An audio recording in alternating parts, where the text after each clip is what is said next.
Hello and welcome back to Digital Assets Daily. Good morning, good afternoon, or good evening, wherever you are in your corner of the world. Happy Thanksgiving to each and every one of you.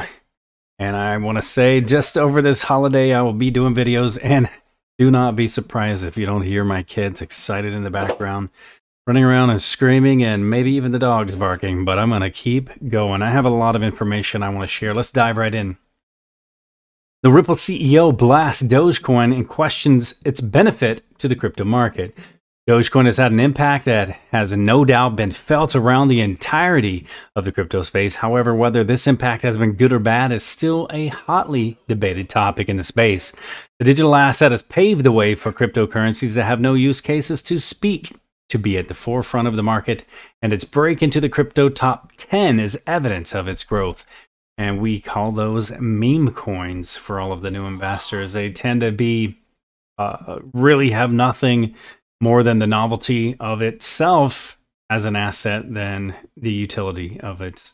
For example, a little bit of a change. It still kind of gets a little beat up, but I think many people are going to be surprised, which is our wild coin here for the meme tokens. The only one we really promote, and we actually hold just for fun and research to see over the past year or two, or I should say the next year or two, whether it crashes down to zero or whether this becomes something. But the Shiba Inu, the SHIB, S-H-I-B coin, which has actually started off the same way as Doge, but a smaller supply, because Dogecoin has an infinite supply, where a meme coin, Shiba Inu, started off, I believe it was like a quadrillion, as much significantly less than that now. And I know the whole SHIB army and the SHIB community is trying to get CoinMarketCap to correct their total supply, so that will actually affect the price again. But they've kind of created a little ecosystem, and it's kind of interesting to see how this plays out.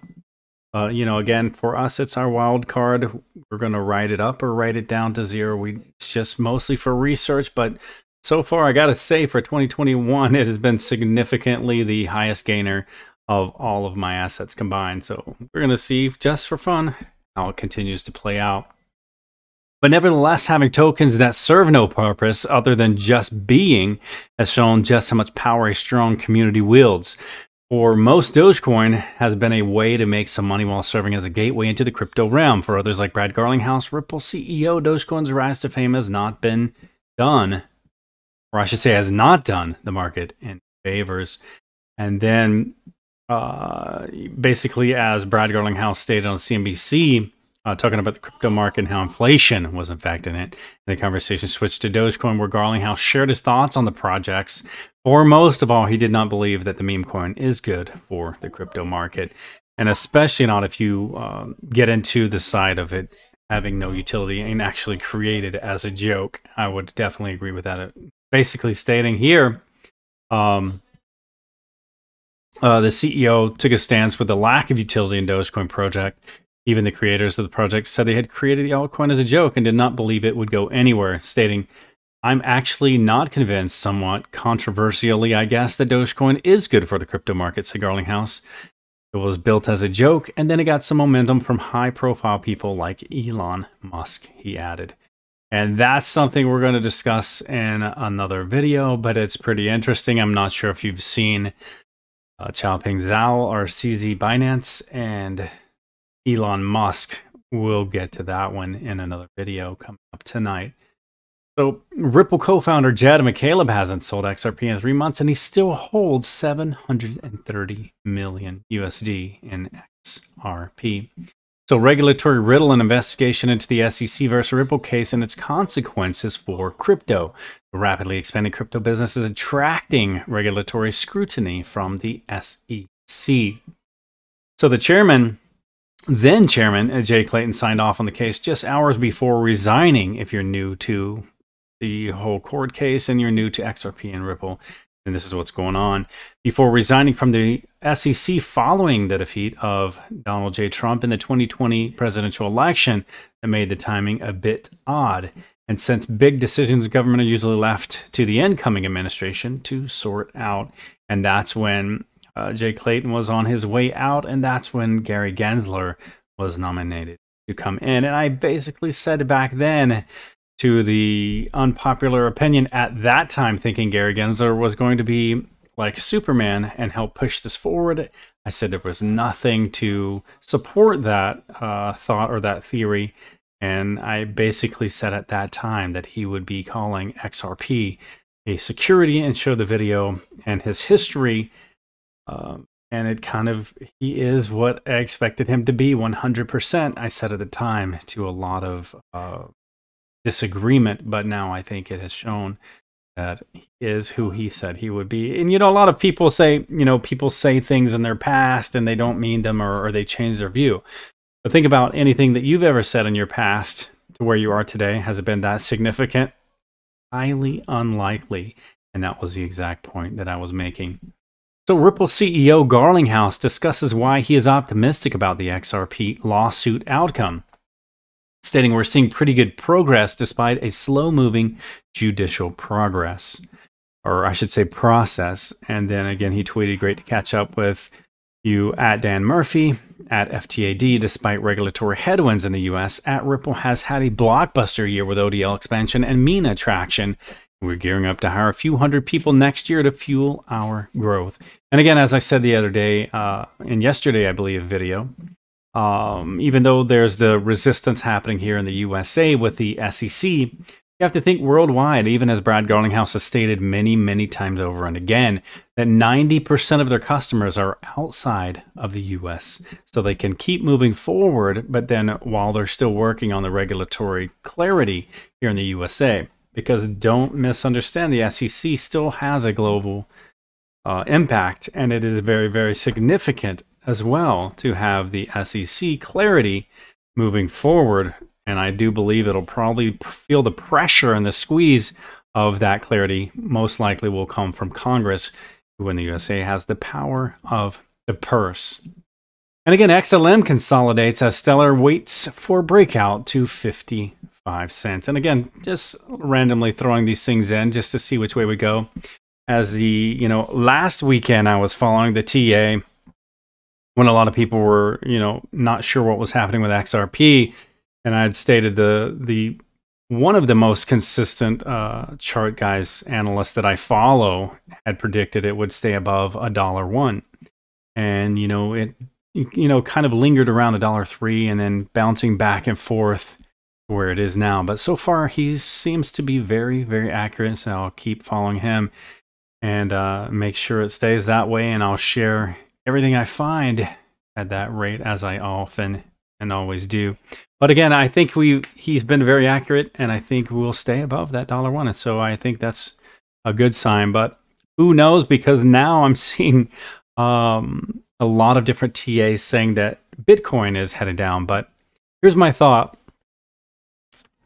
2017 bull run, as this scenario was set up to the scene that we're kind of facing today.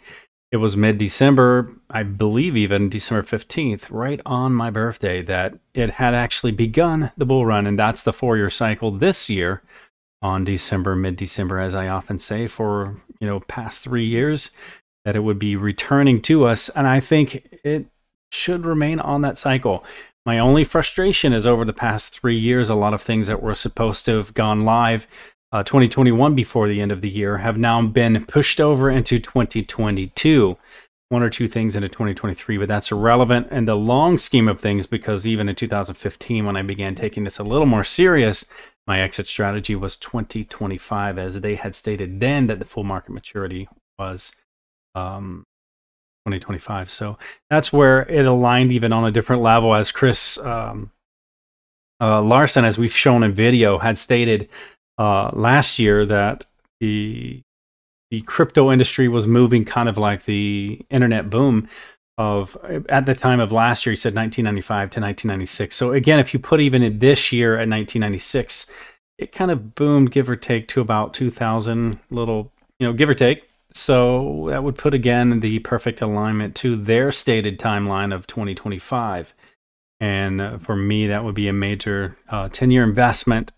And I think a normal stock, like retirement plan for the normal person, is about 20 years for your retirement plan. So I figured, you know, in digital assets, crypto, we could do it in half the time and double the amount. So far, so good. We'll see how this continues to play out. Guys, remember, when I share this stuff, it's kind of sharing my journey with you. It's not really like financial advice. We keep it on an entertainment level here. So, that's something that I just want to be clear whenever I discuss investments here. My major things are this. You're a new investor, you're new to this channel.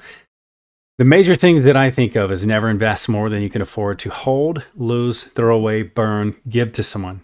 The reason I say for that is because of the hours of research that I've put into the assets that I choose to discuss here on this channel, and most of you are invested in the same assets. I know these assets are significant to the new financial structure, the new financial system that's coming.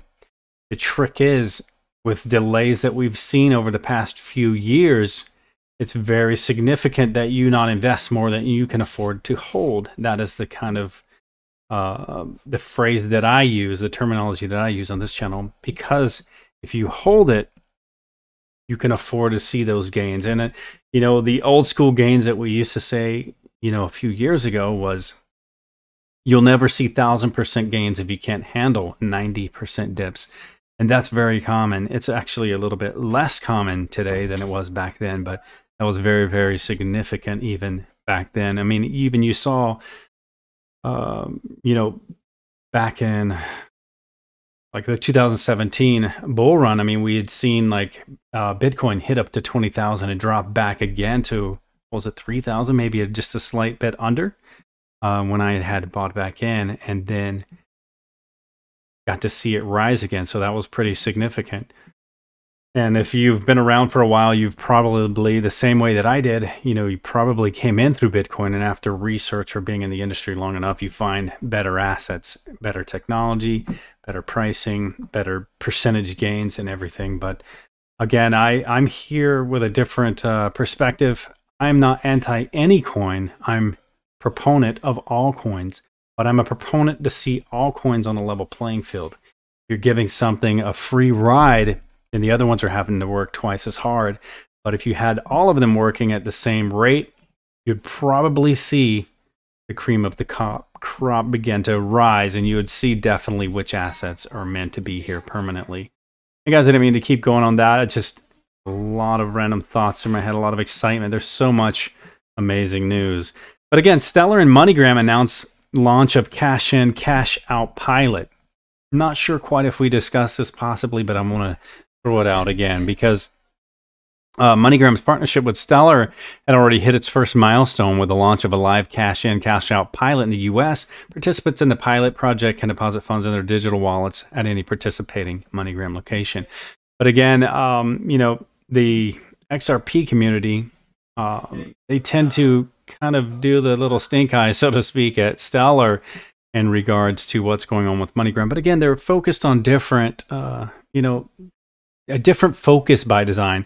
All of these can kind of expand beyond their focus, and that's kind of the little asterisk that we often say here. But for example, Stellar can do wholesale, and of course Ripple can do retail, but that's not the focus by design. So having said that, XRP again was more designed for enterprise, wholesale, institutional, even up to the derivatives, all of the money, you know what I'm saying?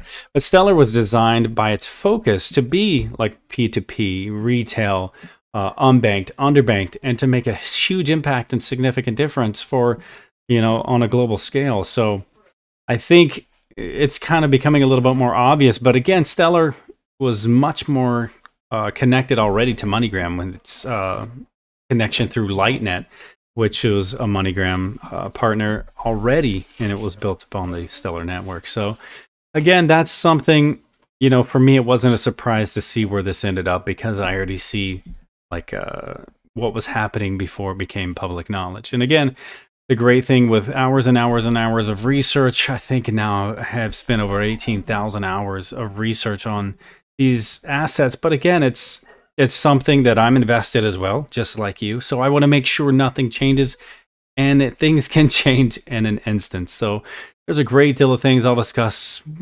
further down the road that I've been holding on to for the past year or two. And it's just, I don't want anything to throw this off course. So I will wait until I'm kind of blessed with permission to discuss a lot of exciting news. And there is a lot of exciting news. And again, to me, is like, know what you hold, do your own research. And again, remove the emotions. If you just think of, what you see, what you're reading, what you're finding out to be fact, then that should strengthen your asset. If it weakens it, then you might want to reconsider what you were invested in. And that's really my tip for today. But again, as always, before we go, I want to leave you with a final thought. Nothing is permanent in this world, not even your failure. I want to say thanks to our support on Patreon and to our VIP Surfmeister and to each and every one of you. Much love, and we will catch you in the next one.